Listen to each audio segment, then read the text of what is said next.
So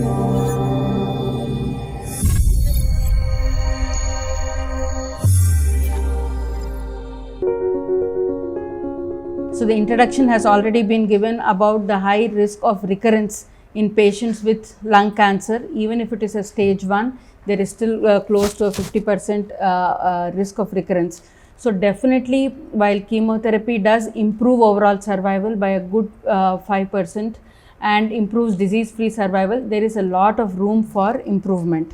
And in EGFR mutation patients, it has been challenging in the previous trials to show the benefit of EGFR TKIs. So, is there a role for the new third generation osimertinib, which is creating waves in the metastatic setting? Can we bring that data forward to the adjuvant setting? And that was the goal of the ADAURA trial. So, this was a phase 3 double-blinded study where patients with completely resected stage 1B, 2, 3A non-small cell lung cancer were included in this trial. When age was greater than 18 years, patients had to have a good performance status and a confirmed non-squamous non-small cell lung cancer with either exon 19 deletion or L858R mutation. In terms of staging for these patients, it was staging with either an MRI or CT scan of the brain. So they did not say that all patients must have an MR of the brain, and this is a criticism that will be talked about later. And all patients didn't need to have a PET CT scan, which also is something that we are doing routinely in many places. Patients had to have a complete resection with negative margins, and no post-operative or pre or perioperative radiation therapy was allowed. The maximum interval between surgery and randomization was 10 weeks if they did not receive adjuvant chemotherapy, and 26 weeks if they did receive adjuvant chemotherapy. So the type of staging was not mandated in the trial, and also adjuvant chemotherapy was left to the discretion of the physician and the patients, and it was not mandated, even though this is a therapy that has shown improvement in survival.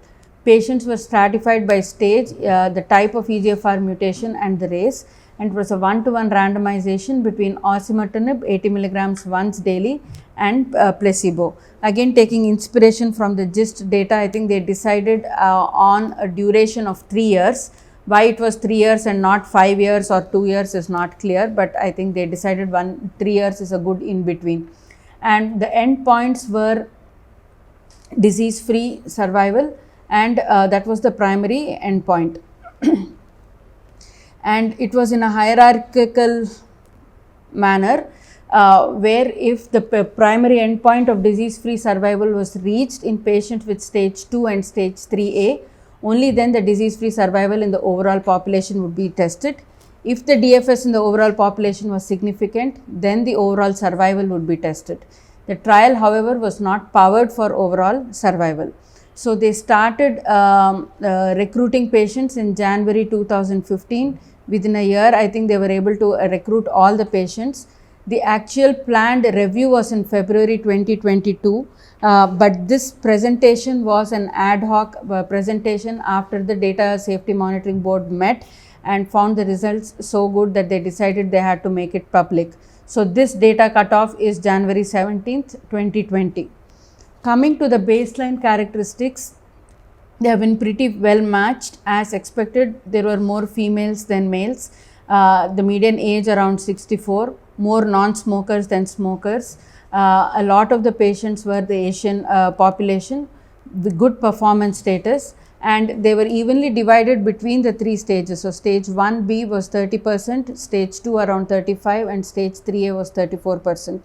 And most of the patients had adenocarcinoma, again an even division of the exon 19 deletion and L858R mutation. Again, to see the adjuvant chemotherapy that they received, the osimertinib arm, 55% of the patients only received adjuvant chemotherapy. So that is interesting that many of the patients, even though it was indicated, did not receive adjuvant. In the stage 1s, lesser patients received adjuvant chemotherapy in 1B. When it came to stage 2 and stage 3A, there were close to 75% of the patients who received adjuvant chemo. Coming to the results of the study, and the graphs look very, very attractive. The median DFS in the osimertinib arm was not reached in patients with stage 2 and stage 3A, whereas in the placebo arm it was 20.4 months. So there was a close to an 83% reduction in the risk of recurrence in these patients. Data was mature only in 33% of the patients. That is important to remember.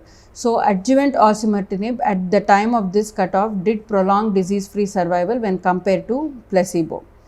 When we looked at the overall population, again there was an improvement in disease-free survival in the osimertinib arm, with close to an 80% decrease in the risk of recurrence, and the maturity of the data is again 30%. So at the end of 2 years, if you see, there are a fair number of patients who are still alive and without disease in the osimertinib arm. Even at the end of 3 years, it's still a good 79% who are alive and without disease compared to the 41%. So the question, like Dr. Santosh was talking, is what will happen after we stop the osimertinib treatment, and we will be suddenly seeing a lot of recurrences which will decrease the gap between the two arms. So this is by stage, again showing that for each stage there is definitely an improvement in the 2-year DFS when compared when osimertinib is compared to the placebo. Clearly, as expected, the DFS difference is not as much in stage 1B compared to stage 2 or stage 3A, but the higher the risk, the more the disease-free survival. All subgroups, the authors demonstrated that there was an improvement in the disease-free survival regardless of your age, sex, performance status, smoking status, the type of disease, EGFR mutation, and whether you got adjuvant chemotherapy or not. Overall survival, the study was not powered to test overall survival. There was no difference in the overall survival, but the data is still very, very early. Looking at the type of recurrences, because this is what is again, like Dr. Santosh had mentioned in his talk, what are the type of recurrences and when do they occur? So there weren't a lot of events in the osimertinib arm. Only 11% of the patients in the osimertinib arm had disease recurrence events compared to 46% in the placebo arm. And in this 11%, 62% were distant recurrences and 38% were local recurrences. Whereas in the placebo arm, there were more local recurrences, 61%, and distant recurrences were 39%. And the sites, again, CNS is one site that we look at closely in patients with EGFR mutation, and because osimertinib has a good effect on the brain for decreasing brain metastasis, this was some data that they were looking at closely, and there was definitely more CNS recurrences in the placebo arm compared to the osimertinib arm. So if you look at the CNS disease-free survival, also much better in the osimertinib arm at the with 98% CNS DFS in the osimertinib compared to 82%. Safety, pretty much a safe drug, and I think this is something we should look at closely, because in the adjuvant setting we do not want to have patients who are having too many side effects from a drug, especially when they are taking it for a long duration, because we know that many of them might be cured even without the drug. So the grade 3 events, definitely there were more grade 3 in the osimertinib compared to the placebo, 20%, but leading to death there weren't any.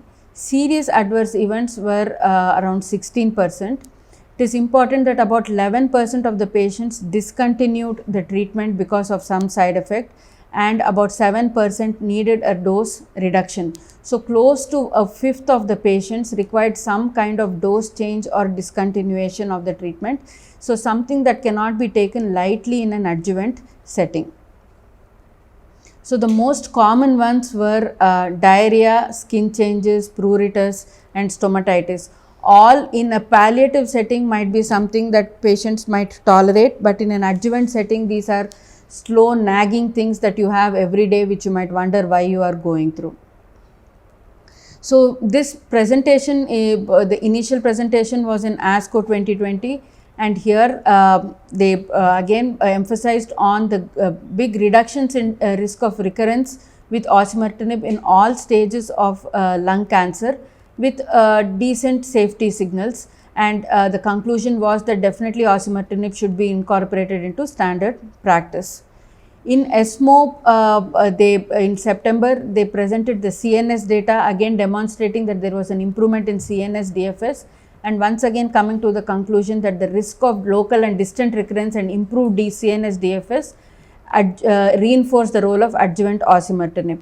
So the question is, this was published in December in New England Journal, after which everyone has been talking about it in lots of different things, articles and editorials and commentaries, and one more from our team also, and Dr. Deepak will be having a commentary on it too. But some were in favor of the osimertinib. There were some very nice headings about why we should not be using osimertinib. Maybe it's too premature, maybe it's mature for publication, not for prime time, and maybe it's not a trial that we want to adore right now. So what are the common criticisms? I'll mention very briefly. One was the staging, and that MRI brain was not mandated for all the patients, and many patients might have, in EGFR mutation patients, might have brain disease, and osimertinib, because it has such a good brain penetrance, the placebo arm is not getting equal treatment. So it might be that we are improving DFS because of not having done the MR brain. Also, adjuvant chemotherapy, a treatment that has been shown to improve survival, was not mandated, and is that ethical, and did it make a difference to the trial, is something to be talked about.